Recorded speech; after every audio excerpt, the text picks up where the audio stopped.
Hello, folks. Hi there.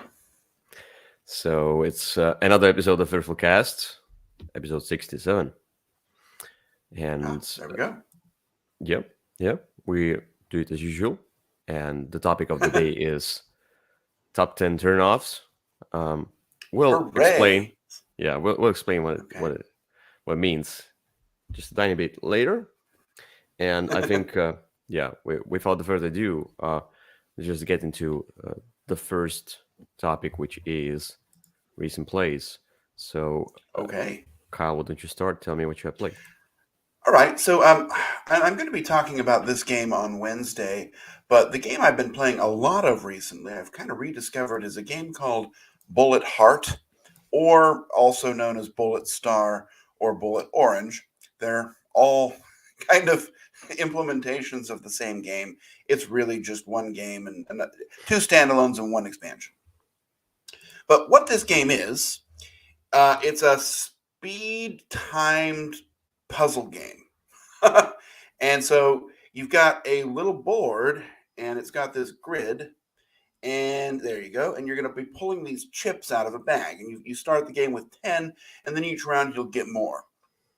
And so you're going to pull them out. And if it's a 1, you're going to put it in the first available spot. If it's a 4, you'll count, you put it in the fourth empty spot of a particular column based on its color. And the object, of course, is not to have them kind of overflow at the bottom, because if it won't fit, it goes to the bottom and it goes over and it hits you. And that's 1 damage. And the characters have somewhere between 2 and 4 life. So that's how it works. And then what you're doing is you've got these pattern cards, which you can see at the bottom. And the patterns, if you can make that pattern, it's usually going to get rid of a certain bullets. And when you get rid of them, you send them to your opponent. And your opponent will then, next turn, when you're drawing your bullets, will take those in addition to the ones that the game gives you. And so you're trying to clear your own board, send the things over to your opponent. It's kind of like old school Dr. Mario. I don't know if you ever played that, but Yeah, right where you've got, when you the did pills. a really good turn, pills would go to your opponent, just sort of little component pills. And that's really what you're doing. You've got 3 minutes. You've got to empty your bag and do as much as you can with the patterns. You also have some special abilities that let you manipulate where the bullets are, and you're spending your energy trying to do all that stuff. It's a really interesting game. And I mean, as a 2-player game, it's fantastic. With 3, it's okay. With 4, I don't like it, because you're affecting. You only ever send the things to the person on your left, and then that person will send them to the person on their left, and there. So there's one person you're not interacting with. With 3, you're getting from one and giving to one, and with 2, it's just you, and you're just going at each other. And it also works extremely well solo, because each character has a flip side, which is the boss mode, which gives you an opponent to play. And so you do your turn, and then you'll see what the boss does. And they have a pattern usually. And if you don't make that pattern, you get some sort of a penalty, and you're trying to knock them out of life. But that part you don't have to play timed, because I guess you don't have to play timed at all, but that gives you a little bit of pressure.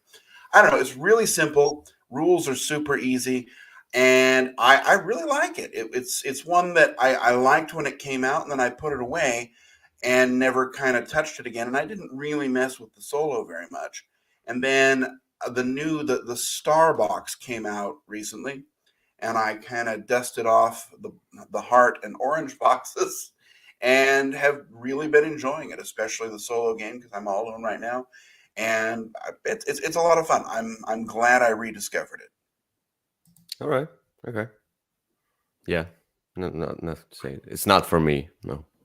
It might Speed be. game. I don't like puzzle type speed games, Is especially. that a turnoff for you? Oh, by the way, my number 11. Yeah, I didn't think of that. There's so many things that are there, but yeah. Anyway, cool, cool. All right, there you go. It's a recent play. It counts. Yeah, mine is the game that I got some time ago. Um, it was sent to me, well, the full deluxeified package, and that's Ooh. Seize the Bean. And yeah, so I all the promos, the play mats, and all the whatever extras. And Seize the Bean is the game that I previewed 4 years ago, something like that. It was on Kickstarter for a long, long, long time, and then eventually came out. And it's so basically, let me just show you. Let's say something like that. Um, this is a game about the coffee shop, and you are trying to get customers in line, and then to Mm-hmm. serve them coffee with milk, and then some sides, croissants, and cakes, and whatever else. And in a sense, it's abstracted, and in a sense, it's really thematic. When you think about that, customers can get happy or angry. They give you good or bad reviews, and basically, reviews are points at the end of the Okay. game. Yeah, and so you want more customers in your line, but that means also that you need to have enough resources. And how are you doing that? So basically, your customers is basically a deck building mechanism, in the sense that you are getting those from the center table, and then you are putting them in your deck. Eventually, you're pulling the cards from there. Sometimes a good combination of different customers come up, sometimes not, and they all have abilities. If you serve them right, they give you some extras and abilities, etc. So, and there are two other types of cards, and I'm talking about the base game. Basically, there are so many. The box I have has a book of, I don't know how many pages, 50 plus pages of Whoa. different variants. But there's also some text, etc. So there's like a ton of things that you can add in, because there are, I don't know how many cards there are, but there are a ton. I mean, maybe 30 customer groups, and you're playing only with like 5 or 6 at Oh. a time. I mean, like this, yeah, quite much. And so, yeah, the other cards are like an engine building game, in a sense, because they all have these symbols on the sides, and the premise of the game, the premise of your basic cafeteria that you have, the board. This is a worker placement, and you're placing workers on those different action spots. I don't know if it's anywhere here. Seems to be there's not much. Oh, let me see. Basically, you can see it here as well. Mm-hmm. The boards, they have you have two meeples, and they have the worker spots, and then you Okay. put your workers there, and then you get something. You get coffee, you get sugar, you get milk, or you pull these cards. But if you buy these cards and put them inside, like put them next to these rows here, Mm-hmm. you will get an extra action, and then another extra action. Basically, that means that at some point, if you have several cards in a row on that side, if you go to the action to take just coffee, you also get all the other actions as Okay. well. Oh. And you might customize it how you want. I mean, like, it depends on what cards you get, but you can get all sorts of different things. So it can be just grabbing the coffee, but then you do this and that. Then you don't have to go and to the other side to you know use your meeple for grabbing a card, whatever. Okay. It's just an action expansion kind of a thing. You're Yeah. It growing bigger. almost Your sounds like action. Glory to Rome. Yeah, yeah. Your actions, they grow. Basically, your worker Mm-hmm. spots, they grow as you go, and the game is not long. I mean, there's a certain amount of good reviews points, basically, that you have. It depends on the number of players, and if the stack is empty, then the game is over, and then you count all the stuff, and you get some extras. Blah blah blah. Um, it's really cool. There are so many different mechanisms that going on. As I said, there's a little bit that set collection. Oh, there is set collection. Basically, there's set collection. There's worker placement. There's deck building, engine building, etc. But it doesn't feel overwhelming. It feels like everything is in its place. It has to be like that. and from this kind of an abstract idea, it becomes really thematic. Yeah, I really enjoyed it back for like in 2000s, I think 17. I don't know, like 4 years, It's been a four or while. something. Yeah, 4 or something years ago. I really enjoyed the prototype, and I enjoyed the end product, the finished product as well. And yeah, having the deluxified components. I know. I don't remember exactly. I do have a press kind of a kit where it says what is gonna be in, like, this is a kind of a Kickstarter edition. What is gonna be in a retail edition? It's gonna be different, but yeah, having all of those resin or something like really hefty components of like the sculpts of croissant and coffee and milk and sugar. When you look at the sugar, it feels like sugar, really cool. And one more thing is why this game is really special for me is that long time ago they asked me to, let me see, board game media. They asked me if I can send a picture of myself. Ah. And you remember me? I sent a picture where I was at Gen Con. As you can see, Yep. Würfel Reviews is in the game. Oh, there you go. That's fun. So this is really fun. This is the first and probably only time when I'm gonna be in the game, but really cool. No, just about every Kickstarter. If you want to pay $500 extra, I'm sure they'll put you in. Oh yes, of course, yeah. But I mean, like by that mean it's they didn't forget me. They send me an email, Sure. the game is finished now. We would like to send you a copy with all the stuff, and That's great. it's cool. And the replayability, I mean, having all these extras, which you can basically use as customer groups, and having like let me just show you for a moment, like this picture here. As you can see, these are all the different groups of customers and some other stuff, but you can see. Did those dividers come with it? No. One thing it doesn't come with are the dividers, but the most important thing. Yes, that's something. I don't know why they didn't do that, but even it's really hard to get all the stuff in with the promos and expansions, etc. It's this box is hefty, it's full, and I had to partially cut the insert in order to fit all the cards with the dividers, because I printed dividers on a thick paper. I mean, there's a file on Board Game Geek that you can. It's really cool, like all the different ones. You can see the first thing that came out with the game is like dividers. Everybody's doing dividers, and yeah, I printed myself, and it's not such a huge job. So yeah. Anyway, if you want some sugar, I should get some sugar. Well, there you go. Well, this is one I might try someday. I know you've talked about it for years, but and I'll be honest, until you sort of explained the Glory to Rome-like aspect of it, I wasn't sure I was interested. But that part sounds like a turn on. So. Yeah, I mean, yeah. I haven't played Glory to Rome. I played Uchronia. Uchronia. And the Sinai. Yeah.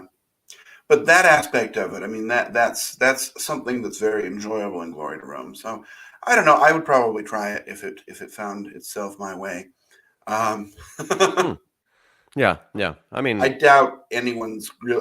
I don't know if someone's going to blow the doors off, but it sounds interesting enough to try. So there you go. I was kind of a surprise. I knew the game, but I played 4 years ago. So like, I don't really remember why I liked it, how I liked it, and when I played again, I was so enamored. I mean, like how thematic, how cool, and how easy to get into. Yeah. There we go. And all right. Yeah. Let's get to another topic, which is Cult of the Old. Let's talk about. So my pick is Seize the Bean. Apparently. What's your pick? called the Okay, name. so this is one I played a few weeks ago, around the 4th of July. And it's an older game from acclaimed game designer and master of thematics, Stefan Feld. Right. This game is Macau. I see. So Macau Macau? it was one of the first games by this designer that I actually ever played, and my friends really like it, and so they had it out, and it's one I don't play enough that I kind of feel like I have to relearn the rules each time. But once you get there, it's pretty interesting. So what the game is very much a game about planning. And so what you do is you roll these dice. So there's some dice rolled. There's 5 different colors of dice, maybe 6. Let's say 6 different colors of dice. And then let's say that there was a green 2 and a red 4, and those are the ones that I chose because everyone's gonna choose 2 dice. You can choose the same ones. So I would take, if it was a green 2, I would take 2 green cubes and put them in my 2 action space, and a red 4, I'd take 4 red cubes, and that means I'll have access to those cubes in 2 turns, or the red cubes I'll have in 4 turns, because there's this little wheel, you kind of see it down there in the bottom right, and you'll rotate that wheel, and you can only have access to the things that are pointing to your arrow, so you can kind of build up a bigger turn later, or take a lot of short turns now. And if you get these cubes, those are your resources. They let you move around the board. They let you, mostly what you're trying to do is buy these cards, because you're going to take a card each turn. You're also trying to clear those things out. But you take a card each turn, and that card is some special ability. And you see those cubes up at the top. You have to pay all of those cubes in one turn to activate that card and move it off of your board. And then you can activate it every turn. And so that's kind of what you're doing, right? You're planning ahead. You get a big old spanking if you can't do it right. So you want to make sure that you're going to be able to do what you kind of plan ahead. And it's a really interesting game. It holds up pretty well. It has been re-implemented. Queen Games did a huge modernized version of lots of old Stefan Feld games. And there's a re-implementation that I think is called Amsterdam. But I don't know. I haven't seen that. We just played the old Macau version. It's not the most beautiful game. I will admit that. You might have noticed a lot of brown. Also, the card illustrations. There's like a very basic illustration. Like there's this old guy with a beard on all of the person cards, and so. But if the first person card you dealt is called Miss Gray or Mrs. Black, and there's this old guy with a beard, it just kind of creates a funny moment. Because Miss Gray has, she looks like a middle-aged male merchant. But Okay. It's not one that I think got a lot of attention. I don't know, but it's one of his better games. Not for theme, there's none there. Not for ease of learning. It's definitely got a bit of a curve and a little bit of planning, but it just doesn't feel like any of his other games. And I really enjoy it. I think it holds up pretty well. I don't know when it came out, but it's got to be at least 10 years now. I think so. Yeah, 2009. I think. Yeah. Okay, so it definitely fits. Oh, there's a big box of Lorenzo Il Magnifico. I need to get that because I only have the small box. You can see this is Amsterdam. Yeah, Amsterdam is reimplementation. Oh, it looks terrible. It looks worse. It's beautiful. No, it's amazing. Look at that. And you could get the wheels, which are the same wheels as in Barrage, I think, that are terrible production. But at least, no, I mean, look at that. I think. Well, hey, okay, it is a step more up. Beautiful. It's a step up. Yes. But that board looked really garish there. I don't know. We'll see. I'd be willing to try the new version and see if they made any improvements. No, they made look instead of the brown, they made a puke green. Yeah. It's not the best. I don't know that they need. I hope they didn't pay that graphic designer too much. No, but I mean it's kind of pleasing next but to Macau. if you're looking at Mr. Feld, you're probably not looking for a lot of theme anyway, and so or looking for a gorgeous game, and that's good because this is I'm neither of just not. those. But it's a pretty good game. I'm not even looking for, mm, let's say, for a Feld itself, himself. Very well. So yeah. Anyway, my Call to the Old, my pick for Call to the Old is a game from I think 6 years ago, which I wasn't sure I need. It didn't look that great. I don't like that style of art, but I don't know why we got this one. Probably for whatever reasons.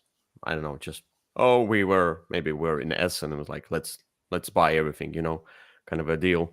That's always a good idea. hmm and it was an interesting game. I didn't know it was the first game with such mechanic or mechanism, which is I split to choose. I'm talking about animals on board here. Oh, I like that one. Yeah, I mean, look, when I look at such picture where everyone seems to be weirdly happy, and I don't know why everyone's eyes are weird in a sense as well. It's Come on, you've seen Inherit the Earth or yes, Inhabit the yes, Earth. inhabit the earth. Yeah, I mean, the pictures are fine. Anyway, yeah, let it be. But these are cute. These are fine. So, and the premise of the game is to create groups of animals where mm, one of you is splitting and the other one is choosing. And like, I don't remember exactly how you play with 4 players or 3 or 4 players, but what you want to do, you want to collect animals, but not in pairs. So you don't want to end the game with pairs of animals because then they will be discarded and Noah will take them for himself. Right, And he's got the 2x2. yeah, he's got it. And so you're trying to get an animal which is a single animal or a group of 3+. And you score points based on if it's a single animal, you get points printed on the card or whatever the token itself. If there's at least 3 of those animals, you get 5 for each token, which is basically the maximum for that token anyway. But you get a lot of points, and yeah, it's basically I split you choose. You're trying to figure out how should I split it in a sense that they don't get what they really need, and you're trying to remember what are they trying to get. Oh, they got this and this and that last round, so I should not give them that portion of the split.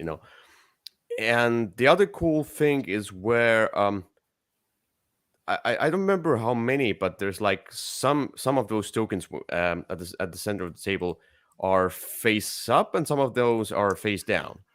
I Oh, think so, yeah. one of them face down, I think. Yeah, and the other ones are face up, and you're splitting all of those animals. I think you split it based on the number of players. I also don't remember exactly, but I remember it being really cool, interesting game. Yeah, in a sense, you can see here. Yeah, Yeah, and it's one that I haven't played in a while, but I might need to get this one back out again.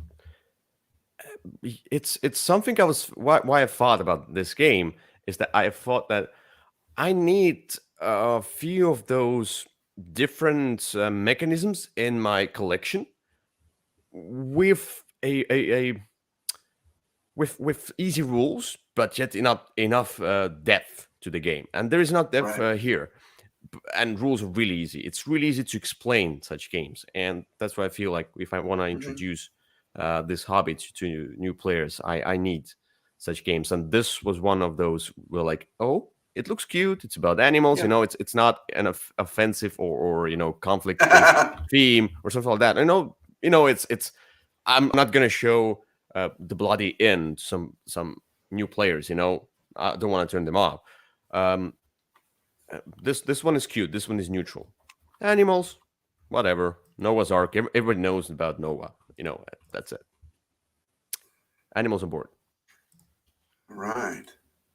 Yeah, that's I know where this one is downstairs. I'll have to go. I have to get this one out again soon. It looks interesting. All right. Cool. Let's get to the third topic, which is funky components. Okay. Mm-hmm. Are you ready? I guess before we go, look, we've got two live viewers. We've got Daniel from Croatia and Jasper from Philippines. These are people that I know, I guess. Or Daniel always watches us. So welcome. Thanks for joining. And let's Welcome. let's get on going. Yeah. All I'm right. sorry. So I'm managing this. you manage the stream, video. so- I'll manage the chat. Don't worry about Yeah. it. So let's talk today about, for my funky components, a game that I've only played once, but I'm excited to play again. This game is called My Father's Work. Oh. Um, Okay. It is about my father, a mad scientist, not our Father in heaven, because that could be the name of a missionary game. But this is a game where you're a family of sort of three generations of a mad scientist group, and you're trying to work on some big project. It could be a monster. It could be the secret to lycanthropy. There's a lot of different things it can be, and you're trying to collect and work on these projects. But we're talking here about the components. I'm sure I'll talk about this game more after I've played it a little bit more. But if I don't know if you can even see them here, but that there's a tray kind of in the top corner, the right hand tray, and you click on that. This is what the game has in it, right? It's got cubes, boring old cubes, but it's got nice metal coins. It's got these metal gears. It's got these screen printed wooden animals. It's an animal resource, but there's like an elephant in there and a shark, and and they all just count as an animal, but lots of different ones. It's got these different coffins to represent dead bodies. And then the most noticeable one, the one that kind of everybody's eyes go to, is these glass bottles. Now, the glass bottles are empty. It looks like somebody has filled them in here, probably with some sand and glue. And I could see myself doing that as well because it makes them look a little bit better. But just by themselves, they're just these glass bottles. And they're quite nice. I mean, it's a nice tactile thing to represent a resource. It's also got minis that are fine, and they all have different. They're all functionally the same, but you put a different base on them to represent which character it is in the game. There's one that's you, one that's your spouse, and then some that are various kinds of servants. But on the whole, the components really stand out. I mean, mine is the Kickstarter version. I don't know if this is coming to retail. I just, and we talked about it as part of the Gen Con show because it's one that I am interested in, and I've played it now. I'm looking forward to playing it again, but the components really help it stand out. So that's why it's my pick for this week's Funky Components. That's really cool. That looks really cool. I've looked at this game, but I don't know exactly what are the mechanisms of this game. So it just looks interesting. The theme is interesting. I like the theme, so I might at some point try it. But it seems to be an expensive one. It is expensive, and it's also very long.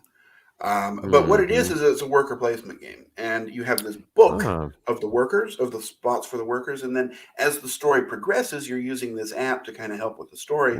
It's going to tell you flip to a different page, and it'll be the same village, but it'll have a different house there or a different shop that do different things based on your choices in the story. I already like it. Okay. So it looks really cool. Yeah, I like it. I need to put it. Is it on my wish? It's on my wish list. Okay, so I think I got it. Before. I know where you can find a copy if you want to play it. Yeah. Sorry. Anyway, my choice for a funky component is an old game. but I remember it being really cool. How do you call such games? Anyway, it's Riff Raff. Okay. You remember Does Riff he Raff? have long blonde hair and a bald pate? Yeah, kind of, but I, I don't think yeah, you got that reference. That's all yeah, I right. yes. Anyway, I'm just playing along. It's a Anyway, Rocky Horror Picture Show reference. I see. Um, Anyway, dexterity game. It's a oh. dexterity game where these are all really cool components, and the cool part about that is this is kind of the ship, which is rocky, and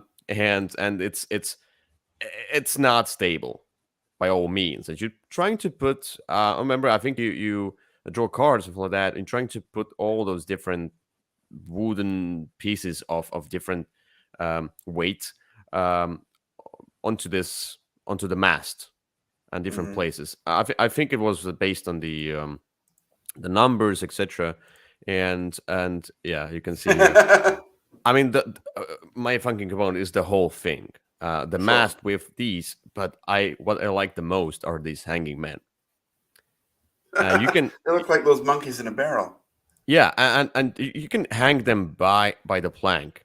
I don't see it anywhere here. I saw the picture before, but you kind of can just hang them by the plank. But they like you can see here, it's really it's almost falling. You need to be precise where you put something to balance it out, and it always falls, and it's fun. Okay, great. This That looks whole kind fun. of a ship thing. Yeah, Hmm. I liked it. There you Anyway, go. my choice for fun component is all the riffraff components, except There for the we are. cards. The cards are not good. The cards are not amazing. Mhm. Got it.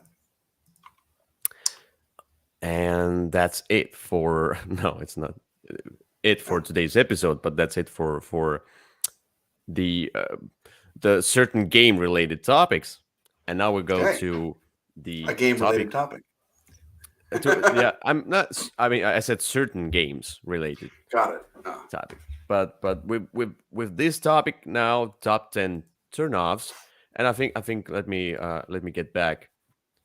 Let us get back here in the center. hey there.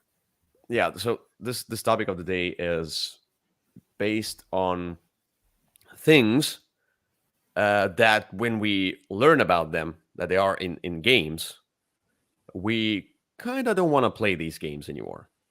Uh, Turn off, you know. Yeah. So yeah, and for me, there are many different things that I can be turned off by, um, but on the other hand, these are all. I mean, these are not certain games. I'm not going to show you. Not going to share the screen and show you certain games because these are all things. My list is made out of mm, not is not made in order. Basically, I don't have an order Okay. because it's really hard for me to kind of put them in. I could, but I'm gonna say that it's number 10, number 9, but really Sure. don't I don't care in what order they would be. They're all the same for me. I mean, like I'm not gonna play Yeah. this game if it has this and that. Yeah, for me, I mean, this sort of came as I was kind of looking at some games on Kickstarter recently, and I was like, there are some things I really don't like, and it was kind of my thought. It was like, I just, things that if they're in a game, it's going to take something special to get me over that. I can overcome Okay, each and every one of these, right? I've played and enjoyed games that have me all of too. these Yeah, features, yeah, but this is going to make me say, "Oof, maybe I'll wait. Maybe I won't click back right away when I'm looking at the Kickstarter page."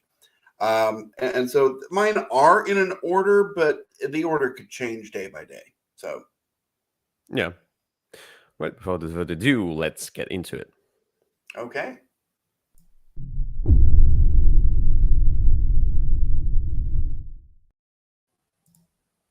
Right, All cards number 10. right.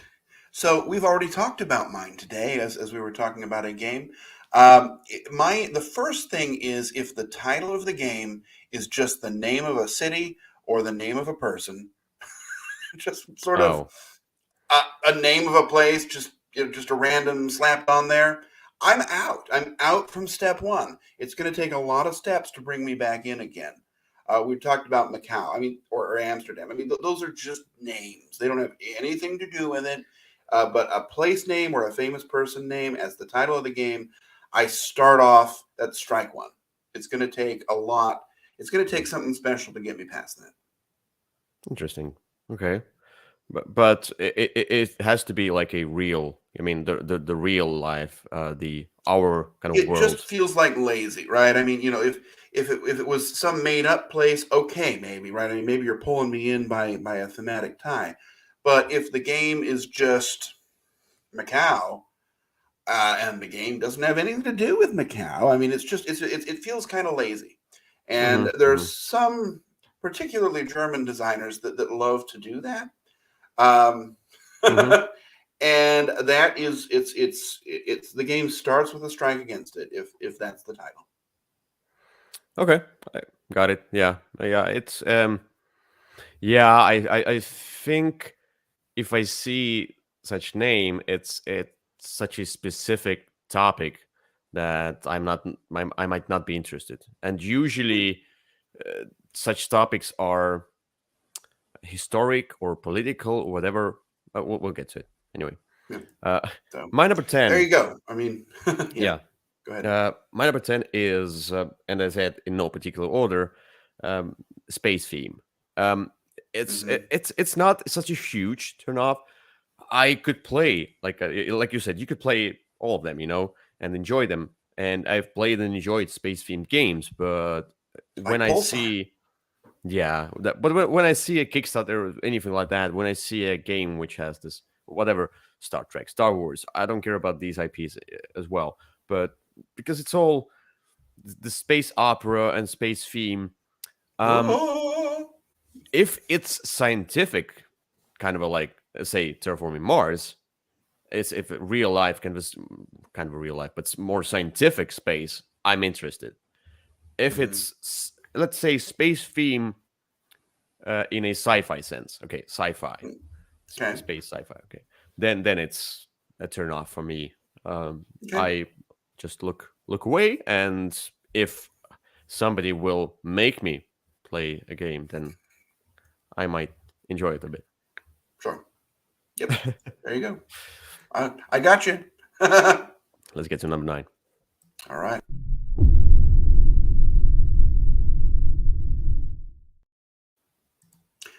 All righty. My number 9 is a game mechanism.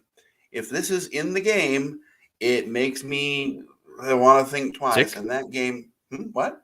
It makes you tick.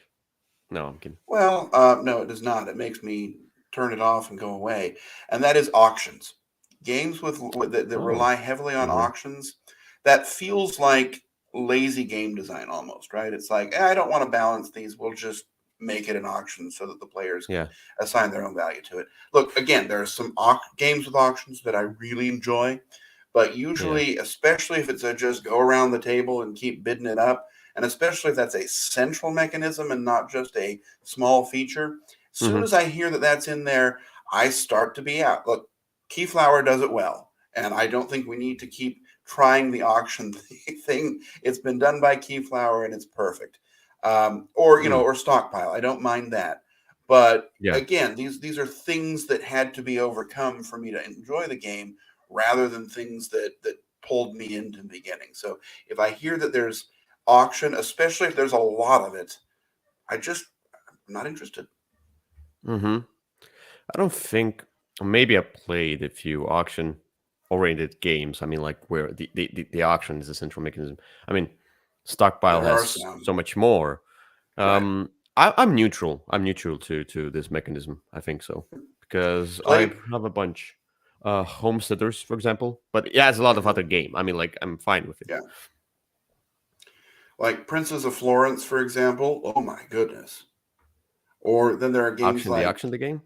oh, well, that's just really all it is. It's like I'll bid one, and it makes or there's other games where it's like it's just sort of so heavily in there that you feel like somebody said, I don't want to Yeah. deal with pricing these things.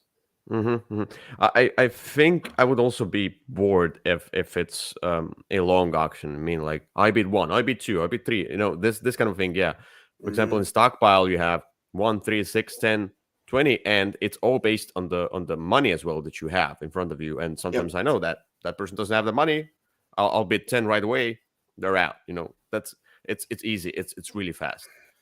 Yeah. Anyway, There was that one Ryan Lockett game, that one with the abominable snowman. It's the one that was a huge dud for the me. Klondike Rush. Yeah, Klondike Rush, and that was exact. It was just an auctioning game. It was awful.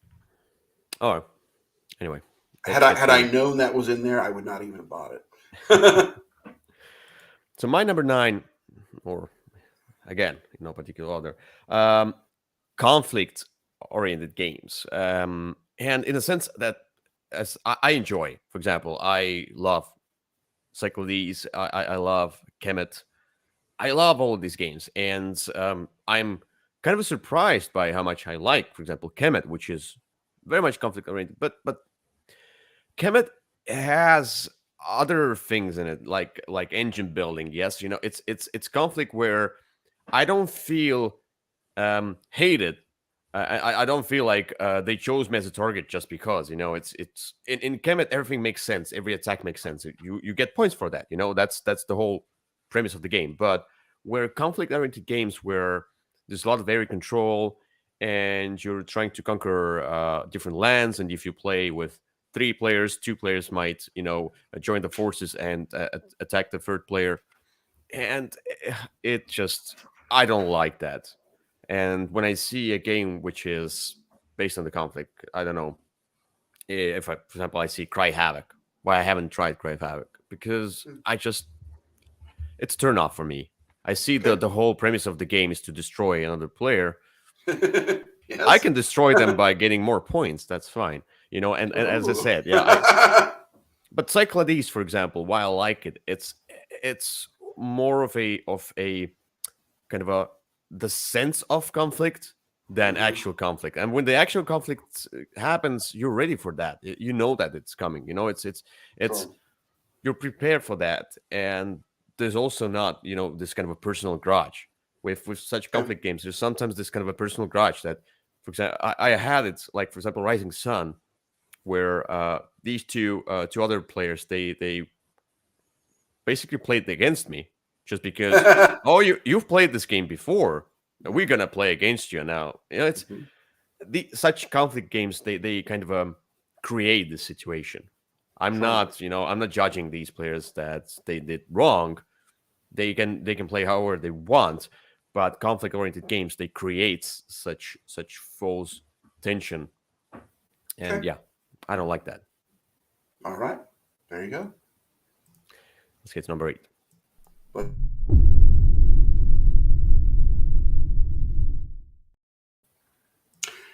alrighty, my number 8 is not a game mechanism, but it's a feature, I guess I would say, and that is what we call here NSFW, not safe for work, adult themes, after dark, whatever you want to label it, but it's where they put a whole bunch of sex jokes into the game.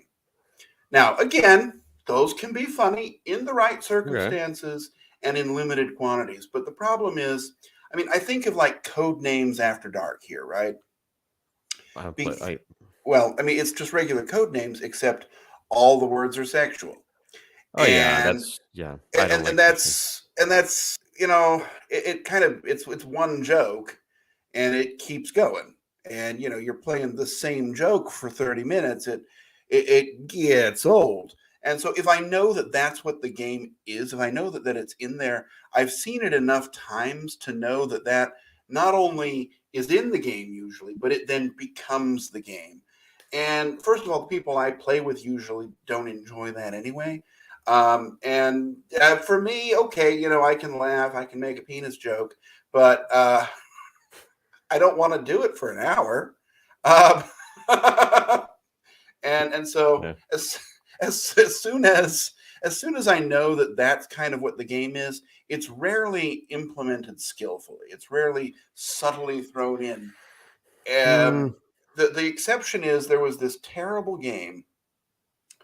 Oh, what was it? It was a game where you were like discovering relics or something, and then had to put them on auctions, and you were aliens. But there was one one thing you could discover that was like a dildo, and I thought that was funny, right? I mean, there was one item in the whole game that was that, and you kind of had to, you pretend you're an alien who discovers this years afterward. But I don't know if the game is designed to be NSFW, I'm not interested in it. yeah. I mean, these adult themed games, they're not even games, it's Cards Against Humanity, etc. It's yeah, as you said, it might be funny for the first time, you know Yeah, and but maybe even the second, but not for an hour. yeah, Uh, no, I'm not gonna replay that. And they're always losing the rules. And the other thing is that they are not made to kind of play them. They're made to have this kind of a fun activity when you're drunk. When you're really drunk, and then you're like, ha ha, whatever. You laugh at everything. It's loosey goosey. It's a blah blah. It's a game for a blah blah, drunken blah blah. That's it. And when you're sober, I don't think you really would really enjoy playing that. So yeah, I'm with you on that. I haven't even thought about that. That's why. It will be my number 11. Let's see. I I thought have that was lots of real time. 11s. Oh, okay. Oh Or no, I didn't put time. real time. I didn't put real time on my list. Okay. It could have been there, but I know, it's because you not. told me that when I was talking about Bullet. No, I mean I'm fine with real time. I've enjoyed quite a few real time games, but I don't like the pattern building or kind of abstracted kind of this polyominoes and things. Oh, Okay. I we, forgot we to need put to that one on we the need to do a list. second list. Anyway, so what's your number 8? Let's okay. Hmm. Yeah, I'm gonna change my because I already said that I'm gonna change my number 8. My number 8 before I'm kind of down the list here was trick taking, but I mean I'm very lightly turned off by trick taking, but because I forgot about polyominoes for some reason because Okay. I'm so turned off by that mechanism. Let's put this one here Okay. on the table. Yeah, All right. all of these pattern kind of a Tetris building polyominoes kind of a mechanism even if it's in a bigger game. It's a turn off now. I've Okay. played a bunch. I just don't like it. It's I don't like it, and like, even if I like the rest of the game, let's say Arc Nova, cool game. There are two things I don't like, but it's I didn't put the other one as a turn off my list. There's so many, but So many I don't turnoffs. You like that. actually hate games. Yeah, I don't like that polyominoes mm, kind of a your zoo building thing there. Yeah. It's not for me. It messes with my mind. I just Mhm. don't like that. So yeah, instead of trick taking, which now goes to my number 11, we'll put polyominoes. Okay. Thank you Very well. for noticing. Thank you for No problem. remembering for me. Yeah. I know what you don't like. Oh yes. My yeah. Then I go to my number 1 is Pulsar. Just a game. If I see this game, If you I see turn that's off. the title, you're out. Yes. Okay. No. All right. Yeah. Anyway, let's get to number 7. Let's go.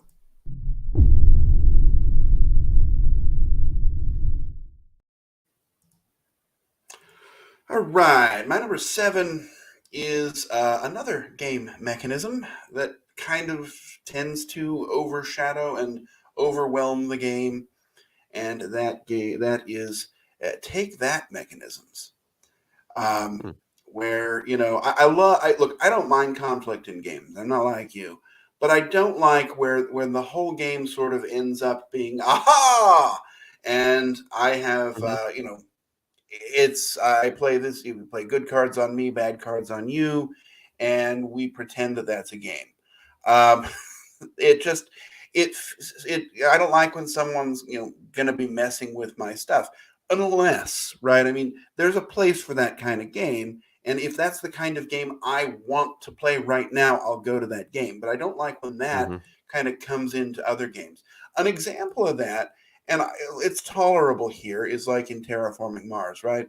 Where you've got all these games, and then things are going, and then all of a sudden somebody comes in and wipes out all your stuff, and that's not as much fun. Now, in Arc Nova, I don't mind it because it so rarely comes up, and it's more of a minor inconvenience. But generally, if I know that something is a take that game, it usually ends up being just that, and Mm-hmm. that's not fun. That's just the kind of thing to make you feel angry at people, and that's not what I'm usually doing when I'm playing a game. I don't usually play them to feel angry at myself or other people. Uh, so things like Munchkin, for example, I mean, that's almost purely that kind of game, Yes. right? Yeah. And I don't know that I love that game. It's sort of go out. It's kind of like a crab crawling out of the crawling out of the bucket, and all the other ones pull it back down. That's just Mm-hmm. not very much fun for me. So if that's going to Yeah. be in the game, it's an initial turn off, which can be overcome, but it takes a little bit of effort. All right. Yeah. Mm, my number 7 is it's basically two things, but they represent the same stuff. It's race to something, race to the finish, or race to the points. They are two different things, but for me, they kind of represent the same because I like games when there's a certain amount of rounds, even if it's not, let's say, even if the game says, you play the game until this stack is done. For example, seize the Mhm. bean. There's like, if this stack is empty, you finish the game.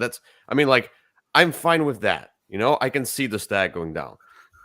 With the racing games, I don't like racing games because, in a sense, that there's like, for example, there's only one player. If they finish the first, and I'm like, even if there's an engine building in the game, if they finish the first, then they win, and I feel like a loser. But if it's the points, for example, at the end of whatever round, I still feel like I kind of I finished my thing here in front of me.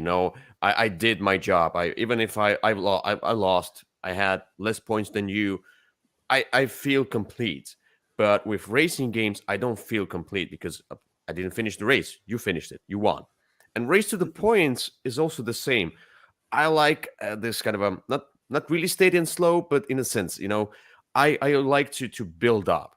This is one of the this is the opposite topic of turn off. What turns me on, um, Ooh, oh this is going to be an NSFW list. no, but I mean, like, I really now I lost my thought, but yeah, race to points. I really like to go slow and steady and build something up. That's one of my favorite things. And race to the points. If somebody rushes that, they kill the game. At, Even, for example, some people rush it and they don't win it. The like, if somebody gets to these 15 points, and, for example, but I got more from other things, but they rushed it. I feel unsatisfied. I feel like I haven't accomplished. I didn't have enough time to accomplish something. I don't know. It's just kind of a weird feel that I have Right. with kind of a racing, and yeah. Okay. There you go. Let's get to number 6. Let's go.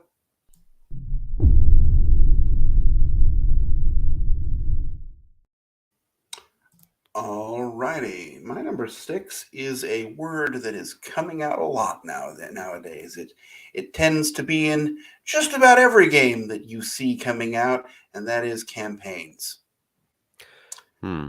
Mm-hmm. Look, I do not mind them sometimes, but every game seems to have them now, and it's if it's going to make me not want to even start the game if I know that I'm going to need to play this game for 72 hours in order to get the full experience. Again, I don't mind. Look, I've loved a good legacy game. I've loved a good narrative story campaign, but I don't want that to be a required element.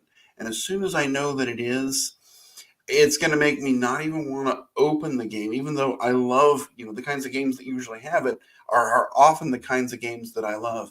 But I just hearing that it's a campaign or long string of scenarios or whatever you want to call it, if I don't have the option to play the game once or play it once again and again and again with a bunch of different people at different times and not have Mm-hmm. to worry about saving my character, I tend to like that more. And then, campaign optional, hey, that's fine. But this is a campaign game. Ugh, I'm sorry. Unfortunately, these days I'm out. Mm-hmm. I feel you. I'm. I don't think I'm turned off by this that much. I don't know. It's Yeah. You haven't Maybe played I as many am. as I have. Yeah, yeah, yeah. But maybe I am as well, just because I know that how hard it like I know exactly, like, we're gonna start, Mhm. and then everybody's gonna have busy times, and then we're gonna uh do a second round of that in a half a year. It's and then Mhm. another big pause, and then you're like, it's not even, it doesn't feel like a campaign anymore, because No. I don't remember what happened. I'm not connected to the story anymore. It's Yeah. In small doses, like for example Forgotten Waters does, it has two chapters basically, and you can save the game between them. Yeah. Well, that's just one It's game. It's one long game.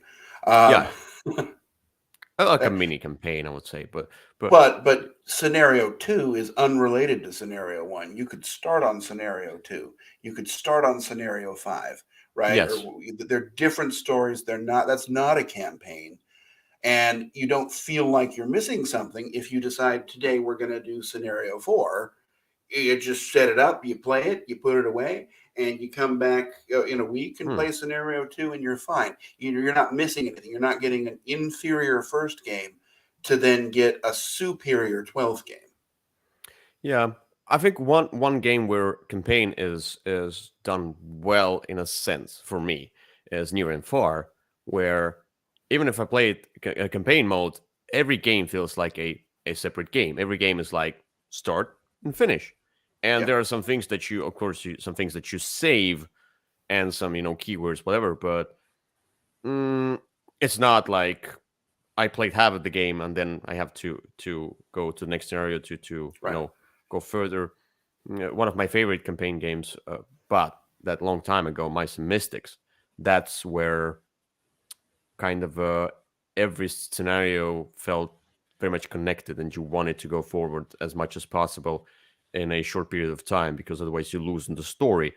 This is where I think you feel like you don't want Yep. such games. Yeah. Right. So there you go. My number six is a very simple turn off, and I think it's the same for you. It's unpleasant art. I'm very much a beautiful game person. You Now are. the art is subjective. You might Sure. like it, you might dislike it, but there are some games, and I'm sorry, I put this one as not ugly, but unpleasant art. Unpleasant for me. Okay. But some of the games have such a trash art. I mean, it just where you can see that they didn't even try. Where you can see that it's cheap. Um, there are such games where the whole thing, you could see they didn't put any effort into this art production or graphical production. They just didn't. They could, and they would sell more because of that.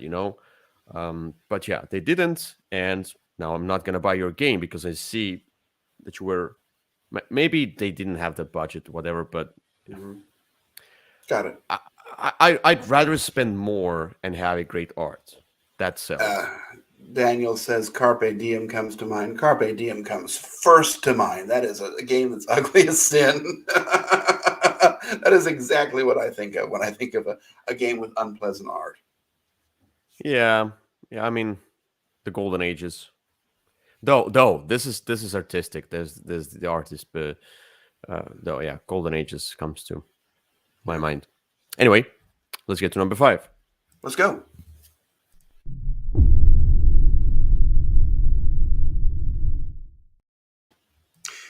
My number 5 is 3 letters. Now, uh, it's 3 letters, Be and careful. then Be careful. although the first letter might change, but most likely the 3 letters are the letter C followed by the letter C followed by the letter G. Um, Oh, you're thinking okay. of 4 letter words. Um, no, CCG, sort of collectible card games, games where the game is all about going out and getting a bunch of cards and putting them together and making this kind of deck and having the one that's going to be perfect and constantly tweaking it and a lot of sort of preparation before the game comes in. um, that look again, it has its place. There are some games that I enjoy that do that, but as soon as I hear it's a CCG, I immediately start thinking, okay, there better be something amazing about this to pull me in, because lots of them feel the same.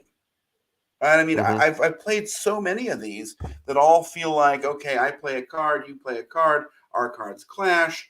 Mine knocks yours out. I happen to have another one because I was able to wait longer. I do damage to you. It They all feel so similar. Now, look, there are some interesting ones. I love Ashes. Ashes is my CCG, right? But I don't customize the decks at all. I don't like that aspect of it. I like it to be pick up and play. Summoner Wars is a little different, right? Because you just buy the set and it's got everything in it. And I enjoy the minor tweaks you can do, sort of trying and seeing how this deck would do with just a little bit. But it's a minor aspect of that game. And but I don't, first of all, I don't have the time to get into these CCGs. Nobody wants to play them with me, at least, because the problem is, if you're the person who is into it, you can't just teach it to a friend, right? Because you've done all this stuff and they have no idea. Here's this base garbage deck, or here's this complicated deck that you won't know how to use. It's there's a very difficult to teach to people. They're very much lifestyle games, and because of that, and because I don't have anyone who wants to live that lifestyle with me, I tend to balk at them when I see that it's going to be a new CCG, unless there's something Yeah. special. And I haven't found, other than Ashes, I haven't found the magic yet. And even with that one, I don't do the customization. I just keep the decks in their base form and play them like that because that's fun for me. But the whole go out and buy this, or especially if there's like blind packs, no, thank you. That's that's very much not fun at all. And so if I hear that those 3 letters are in a game and I could substitute the first C for an L, I tend not to be interested unless it's special. Yeah. I've tried Magic the Gathering a long time ago, and I remember just collecting cards. For Mm-hmm. example, the football players, soccer players, whatever. Um, I remember that like when you Magic? the blind packs. Oh, okay. I was gonna say, No, no, I no, haven't played Magic in a while, but I didn't remember football players in it. no, no, no, Um, no. The football players. I mean, this like going over it. Sorry. That that was really cool when you like as a child when you bought mhm. a blind pack and then you open it up, but it's like these famous soccer players and so on. It's cool to. It was just collecting them, but yeah, playing. No, I didn't care. Anyway, my number 5 is a crossover, and I'm sure we would have a few, and that is Take That. Same. Now Very good. again, Take That in a sense of just a bit of Take That in right in the right proportion in the right game is fine. Hmm. But at some I like with some of these I don't feel it's good. For example, in World Wars, there are certain cards that are just you know they're I don't know some eggs or something like that. They go from a person to person, give you negative points. And you're like it's in a sense like it's not necessary at all in this game. It doesn't really add any value to the game. So, for example, with such games, I just exclude these cards. Whatever. Just to, at this particular card, I just don't play with it. And that's easy. Terraforming Mars had Take That for whatever reason. Really bad idea. Don't like that at all. And Take That, where the whole premise of the game is Take That. Though I started playing games. I'm not talking about a long time ago as a child, Monopoly and things. I'm talking about when I got into the hobby full on. The first game was Munchkin. I Sure. loved Munchkin. It was amazing. Now, some years later, 2 years later, I tried to play Munchkin again. I hated it. So I had this kind of nostalgia. Let's try, let's play Mhm. it. But it was such a boredom. It's like, yeah, all of that is just, I'm gonna screw you, whatever. I'm gonna do bad things to you because you are level 9. Um, and with some of these Take That games, sometimes there's no like there are no pointers at who you're gonna attack with that Take That. Like, I'm just gonna choose you because Because I feel like it. I Yeah. know you're my friend, or I hate you in real life. I'm gonna choose Hmm. you. These Take That games, they tend to create this kind of conflict. They tend to make you choose between two of your friends, and they're like, uh, but why should I choose them or them? It's, yeah, Yeah. I don't like such Take That. Okay. There you I go. agree with you. Wow. Means a Yeah. lot.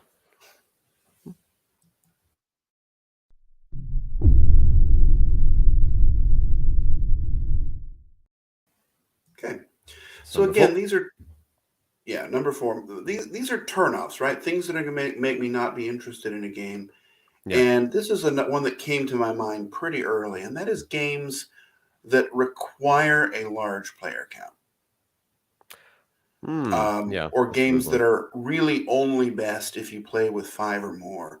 I or 4, even 4, right? I mean, if there's a game that I can't play with us, because most of my gaming is 2 and 3 player.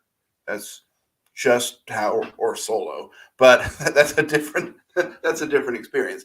But like recently, a game came out from Osprey that I was really interested in, called Mm-hmm. Crescent Moon, and Hmm. but it's only playable with 4 or 5. You can't do it with 3. You can't do it with Okay. 2.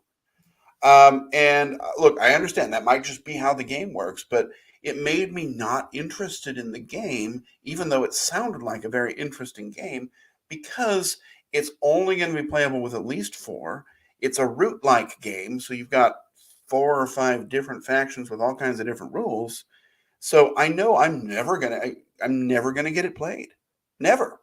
I Hmm. just cannot imagine a scenario where I will have 3 or 4 other people who like that kind of game, can handle that kind of asymmetric rules, and would enjoy that game. It's just never going to happen for me. It makes me sad because it sounds like it would be a lot of fun, but I'm out if I need at least 4 players to play and have a good time.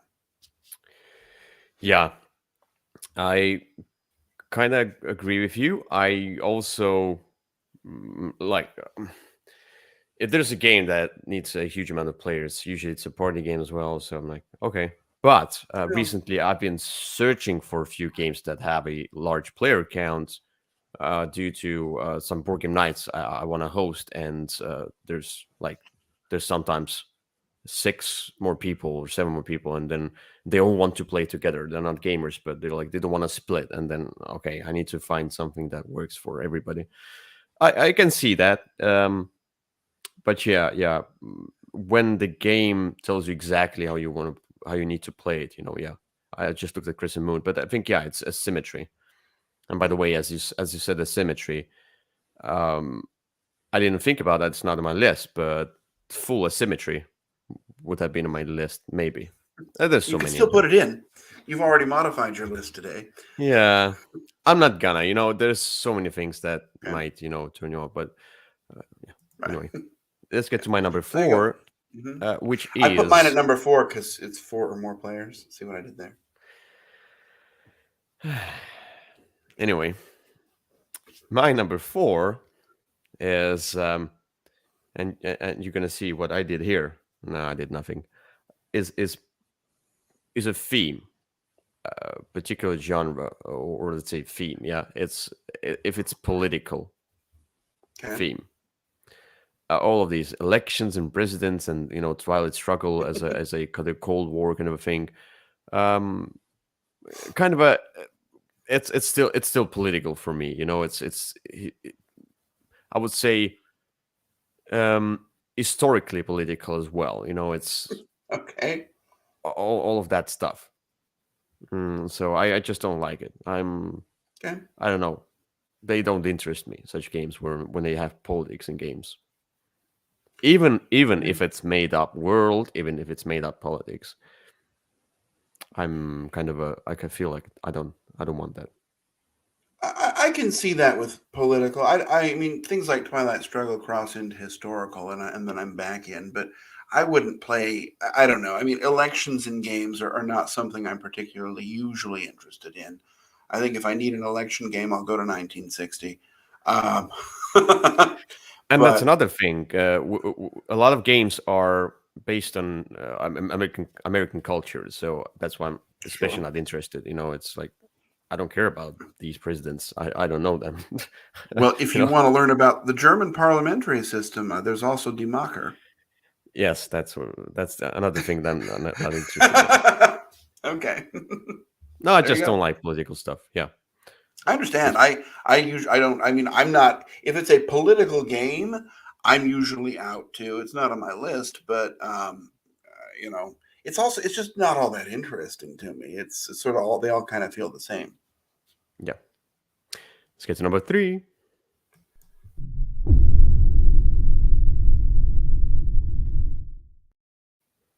Oh, Daniel doesn't like Cthulhu and horror themes. Well, I've grown to I like those like. a lot, and my Mm-hmm. brother loves them.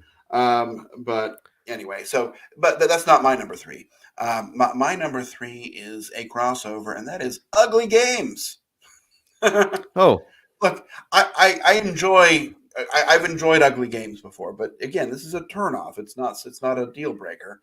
If the game is Mm-hmm. ugly, I'm less likely to buy it. I'm less likely to look at it. I'm less likely to play it.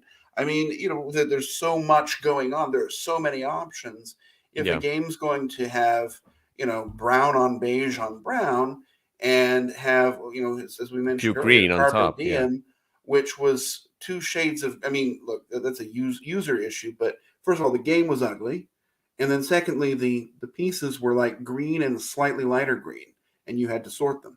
Uh, I mean, an ugly game is a turnoff. I'm not going to jump up and down and get excited about a game that looks very old and boring and has bad artwork on the front. Okay, there's an exception. If the artwork is so bad that it's that it's funny, like we mentioned the Golden Ages. I actually am drawn to that game because it's so ugly.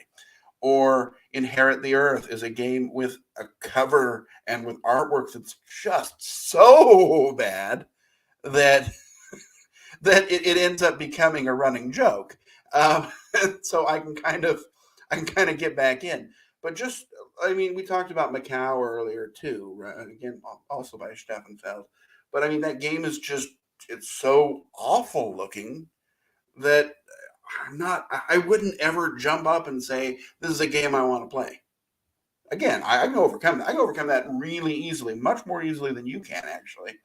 Um, Yeah. but it is definitely a turnoff for me. Mm-hmm. Mm-hmm. It is. So my number 3 is another kind of a um, production related, and this is just very cheap production. I'm turned off by games that I can see there's no production value. I can see, and especially the prices. Sometimes they're like it's $60, 60 euros, whatever, and you can see that it's made on a toilet paper or something like that. and with the smelly ink and etc. So you can see it from afar. You can smell it from afar when it's a cheap production. You can see it from the box. The box itself is really cheap because, and I like people say to me like, "Oh, but it's about the game, enjoy the game." Yeah, but why do I play board games over video games? It's because of that, or like why don't I like digitalized digital versions of board games, for example? Because I like the tactile feel. I like to grab the components. I like to grab the cards. I really enjoy good quality cards, and that's why I basically um, took all the sleeves from all of my games. It was a long time ago. I was like, I'm abandoning this sleeving idea because I don't care anymore, and I want to feel the cards. It just Ooh. and sleeves themselves become greasy, and it kind of it creates this kind of a plastic bag kind of a thing that I just It's a put the card plastic condom. bag. Yeah. I put a condom on my game, and it looks awful. Anyway, um, sometimes, and especially when the game makes you put the sleeves on because the cards are so bad, I don't like cheap production. Um, for example, though I really enjoyed the Grim Masquerade, and I wouldn't say that it's a cheap production in a sense, but the cards are not a good quality. They wear off easily. I had to sleeve the cards, otherwise it's unplayable. Otherwise, you have to, the characters, etc. I had to buy sleeves with the colored backs, Mhm. so you cannot notice all the different, because if there's one corner off of one particular card, then you know the role. I know who It's you are. it's it's unplayable. Yeah. Anyway, that's where I'm really turned off if I see a cheap production. For example, one game is the new Robo Rally. I bought it. I bought it because I really enjoyed Robo Rally. I was like, okay, so this is a revised version. Great. I opened it up. I was looking at the components, and I never played it because I couldn't get myself together to play with such a cheap. It was a toilet paper type card quality. I mean, I couldn't make myself play this game because of the production. So Sure. Understood. yeah, I got you. I'm sorry. It's still hurting. It's still hurting. This Very well. this this Robo Rally. Yeah, it's still. Yeah. That's fine. Daniel says also black border cards.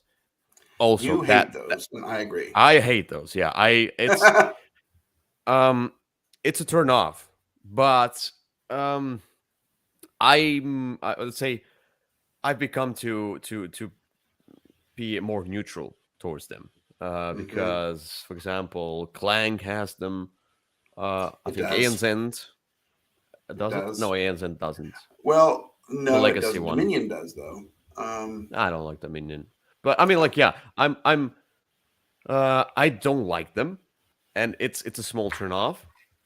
But if the game is amazing, I'll just say, oh, whatever. you'll look But past it. You'll just put on a card condom. yes, no, I'll just cut the card. Cut the borders. Oh, well, have a jagged edge. That'll be wonderful. All I right. put okay. Anyway, let's get to was it number Number two? Yeah, two. number two.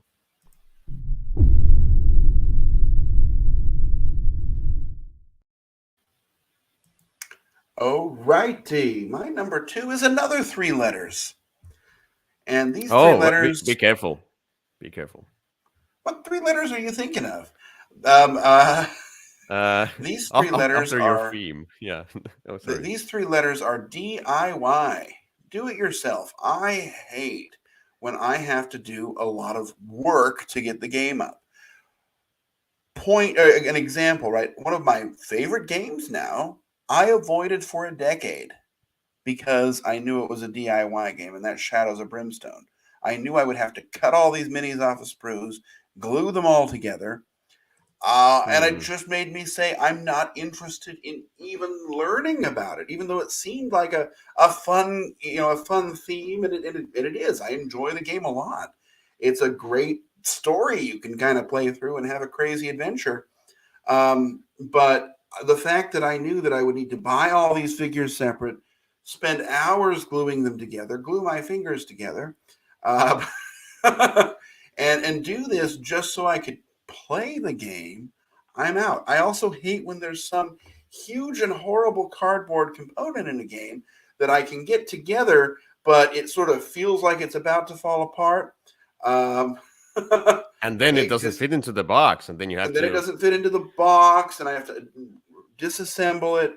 If there's a lot of like arts and Yeah, crafts to play the game, I'm not interested. I'm not even going to buy the game because I don't want to do those things. Those are not fun. yeah, yeah. I think I don't have such issue. I mean, like I wouldn't even look at the games that have this kind of a put your miniatures together, like Exactly. Warhammer stuff, But the other thing, stickers, I'm okay. I mean, like Oh no. I no, I don't like that as well. I don't. I'm like do the screen printing thing. Yeah, it's more expensive, but do that. I'm gonna pay this extra €5, whatever, to the copy of the game, but it's gonna be more beautiful. It's gonna be more precise. But it's a minor thing. And the other thing is, yeah, as I said, all these cardboard tokens that you, or like 3D models that you put together on the cardboard, and I hate when they don't fit in the box because you disassemble them and they wear off because of that. They do. They And wear then out. you and then you Mhm. and then you you like to and some of them are really tight, and then you pull it and then you break it, whatever. It's I yeah, Yep. it's and they sometimes they don't. For example, in paleo, this kind of the rack, whatever it is, the for the I hate it, that rack. it's It does it's nothing, not. and it doesn't fit in the box. No, mine fits. Yeah, I just threw away the insert and put the cards in Well, I separate got bags. I got an insert to organize the cards, so mine no Ah, longer that's where, fits. yeah, that then it doesn't fit. Yeah, yeah. I mean, like, yeah, And it all such didn't fit things. all that well beforehand either. Uh, No, it barely fit, yeah. and it's a useless piece of crap. Anyway, let's get to my number two. My number There you two go. is I I might sound really bad now right now because Are you going to make a look, racist comment?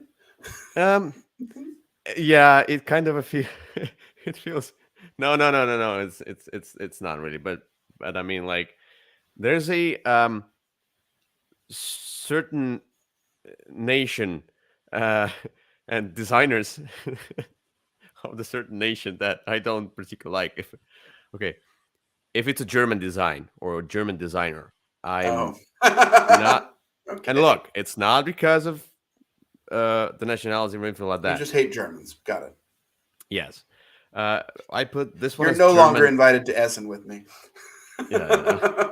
Yeah, I put this one as German design. So what I mean is Hey, is I sometimes I talk about this. There's a French school, there's a German school of board games, and I really enjoy French school board games.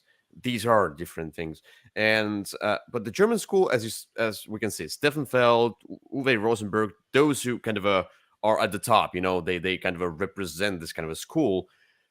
I don't like their designs.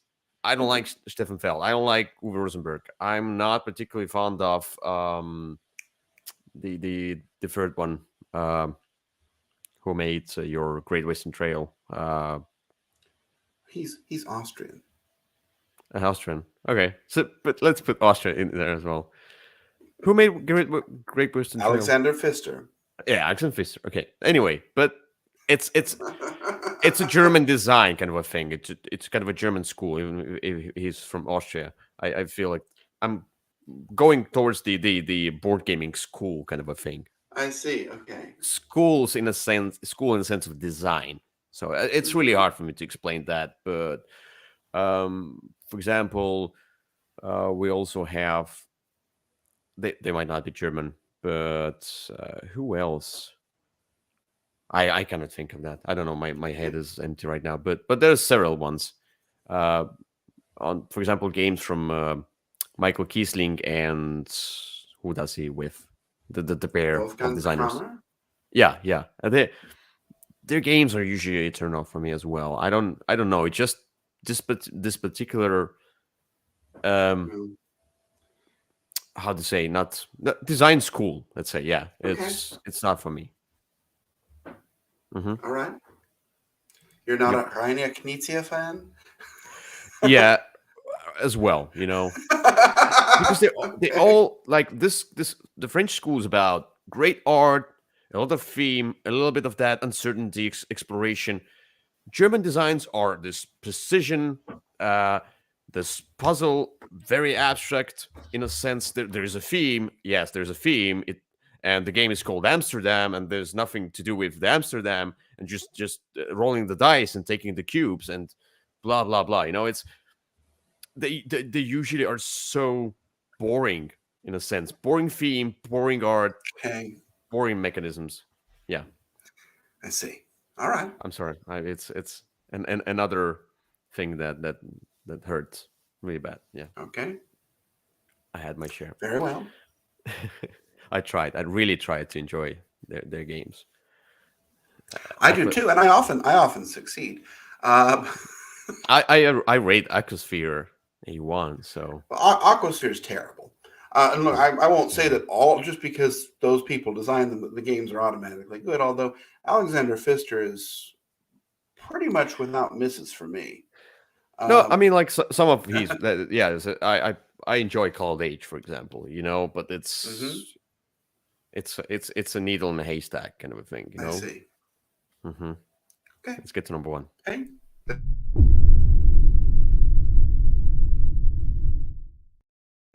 Yep, those are your turnoffs. I've got mine. And my number one turnoff, first thing I thought of initially, and this is if the game has an identity crisis. And what I mean by that Okay. is if the game says, well, you can play this cooperatively, you can play this competitively, Hmm. you can That's play cool. this semi-cooperatively, you can play this. Semi-competitively, yeah. It's Yeah. because oftentimes they say just play it however you want, but that's not what I want to do. I want to play the game. I want to play the one that's been designed, the one that works. There's an example I think of for this. It's a game called The Day After Tomorrow, I think it was, and it was like a Hmm. supervillain themed game. I might be wrong on the title, but Tomorrow Never Die. Not Tomorrow Never Dies. I don't even remember. Tomorrow Dies Today. That's probably what it was. And it was on Kickstarter, and I got it because it sounded really cool. It was all this. So you were a group of supervillains, and Yeah. when the game came out, it was unplayable. Right? I mean, the Hmm. rules were like they wouldn't even tell you. It was like, okay, here's the rules, and don't do this if you're playing this mode, and do this if you're playing that mode. And I read a lot of rule books, and I couldn't make it through this. I tried. I really tried. I set it up several times. I played through, but the game had no idea what it wanted to be. And so instead of Yes. delivering an experience, one of those modes, a cooperative game. Okay, so we're going to play a cooperative game and make that cooperative game really good. It did three uh, mediocre to awful games, and none of the modes was interesting. Look, I don't mind if there's a solo version. That feels different. That's a different thing. We can play this competitively, or we can play it solo. We can play it cooperatively, or we can play it solo. But I don't need all of the options in my game.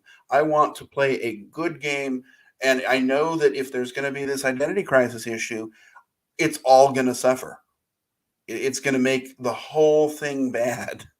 And look, there are Mm-hmm. exceptions, and I've been wrong on this before, but usually if there's this identity crisis from the start, I might as well not even pick it up because I'm not going to enjoy Mm-hmm.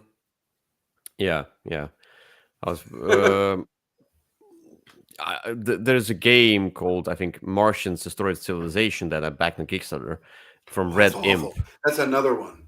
Yeah, that's the exact example that you're talking about, where the game is cooperative, semi-cooperative, competitive. I don't know, semi-competitive, Yeah. 1/4 competitive, whatever.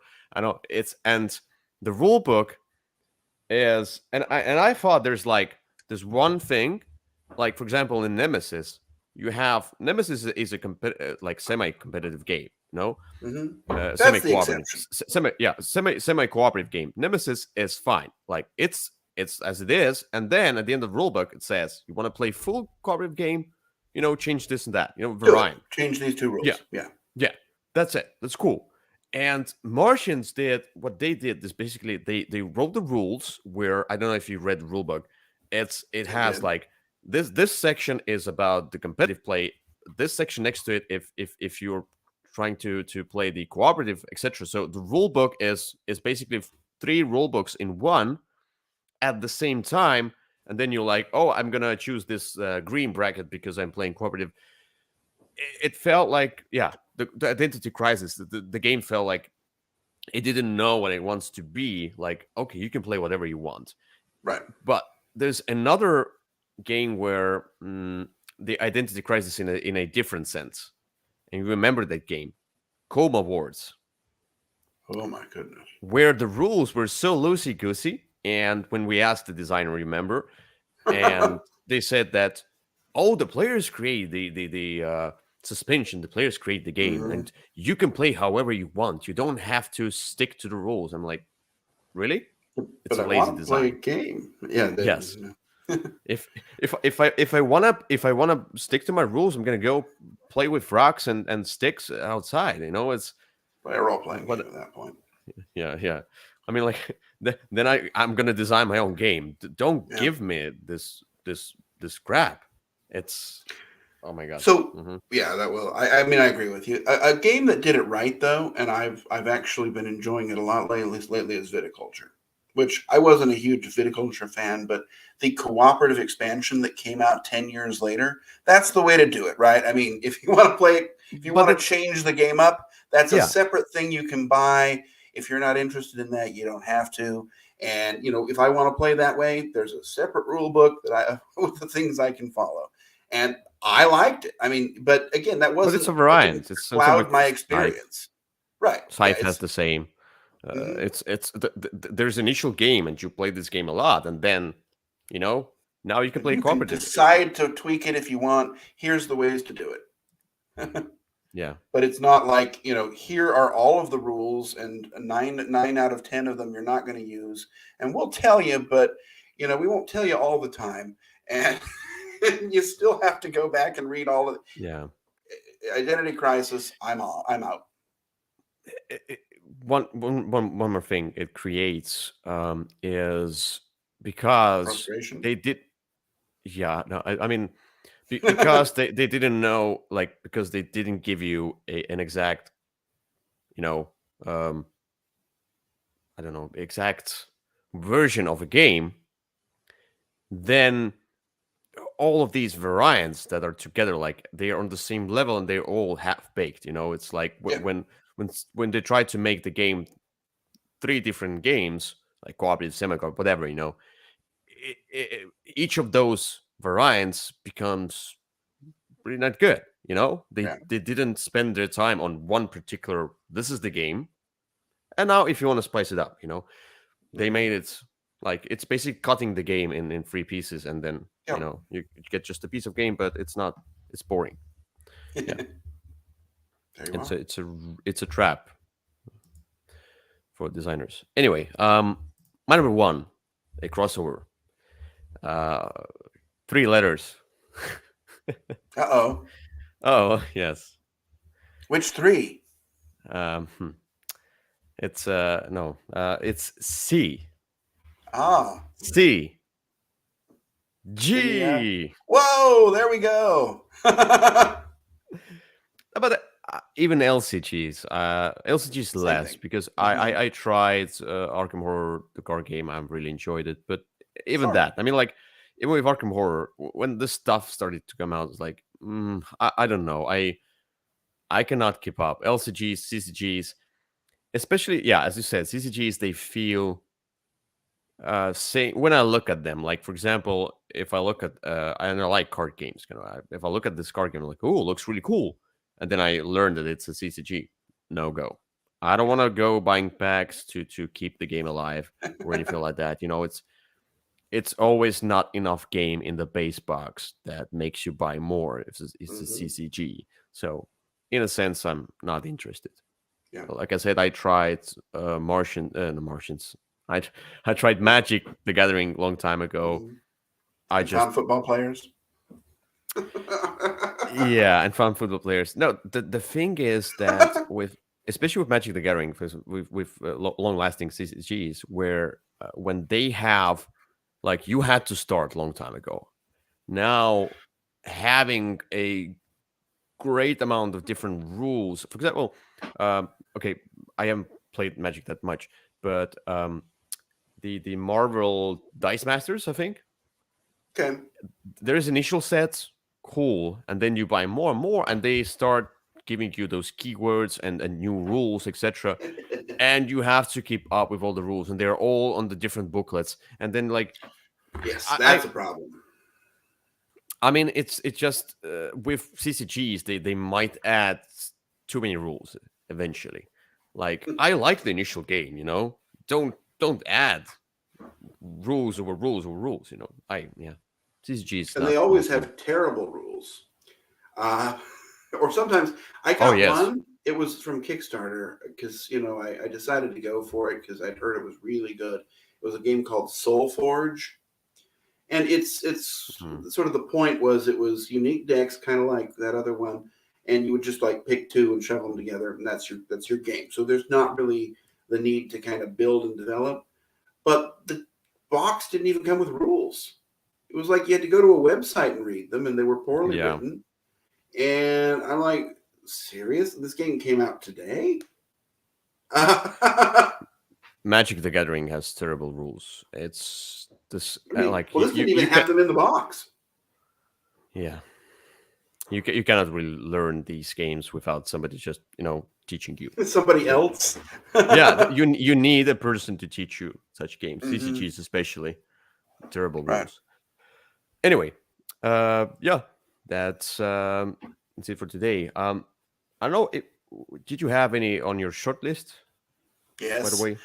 But I threw my short. Well, let me see. Maybe my short list is here in the trash can. Because Mm, yeah, here I'm combing through the it's a trash. live Let's show. see. So I don't like games that have a lot of cardboard chits, like where that's sort of your units, kind of like old war Mm, games or that kind of thing. That tends to okay, be a turn off. got it. If a game's title has the blank blank blank game, I'm out. The the something whatever it The is deck game. building game. Well, Deck building is deadly. deck building was on my list. I tend to be not interested, but I that's one that Mm, I so easily and so readily overcome nowadays because many of my favorite games are also deck building games that I kind of I cross that one off. Games that say coming to Kickstarter or available. I mean, like this whole thing of announcing a game, announcing its Kickstarter 6 months before that even starts. I mean, I'm out from the beginning. I don't want to that, wait to yeah, pre-order it. So, I mean, those are some things. I had yeah. more, but It's a marketing I thing. threw my long list away. Um, Yeah, I don't. If I think about some, um, I had one that I changed while we were recording here. I That I remember. no, that one was there, but I secretly changed another one Oh, oh no. because you were talking about Macau, and then I'm like, oh, German designers. It's Okay. like, oh, I forgot about that. I need to put it on the list. But Hmm. the one I took out was if the game has a lot of text, if I can see from the pictures that there's like cards with tons of text or whatever, 4X games usually have tons of text. If it has Hmm. a ton of text and the bill is I don't want to play this game because, you know, Keywords is one of mine. If there's a lot of these keywords that you're just supposed to remember, I tend to be out on that. yeah. I'm But more of a if I see the game without text and with symbols, I'm like, okay, that might be good. Though the game with a ton of symbols, and then you're like, I'm usually turned off with like a lot of text, a lot of symbols. By the way, if I look at the game, there's like there are some, I don't remember exactly. For example, Anachrony, for example, great game. A ton of symbols. Like when you look at this game, it feels overwhelming. Like I don't want to play that. No. But then eventually, if you play it, you're like, oh, it's logical. Sometimes it's not, and it's terrible. Like you're always looking at what does this one do. And Seize the Bean has a lot of symbols, which you need to remember. Mhm. They're not that intuitive. They're fine, but yeah, a lot of stuff, too much stuff is tokens for me. It's text and symbols. It's a turn off. When I play it, it might be good. Okay. Yeah. There you go. Social Anyway. deduction is another one for me. If I know it's a social deduction game, I tend to be out from the beginning, but I can be pulled back in just like with any of these. Same. Yeah. I mean, there's so many. Anyway, thank you for watching, and so we'll see you another time. Sounds good. You'll see Kyle on Wednesday. Yes, I will. Where I'll be talking about Bullet Heart. The Bullet series in greater depth. Yeah. Anyway. So, all right. Let's get out of here. Bye-bye. Bye-bye.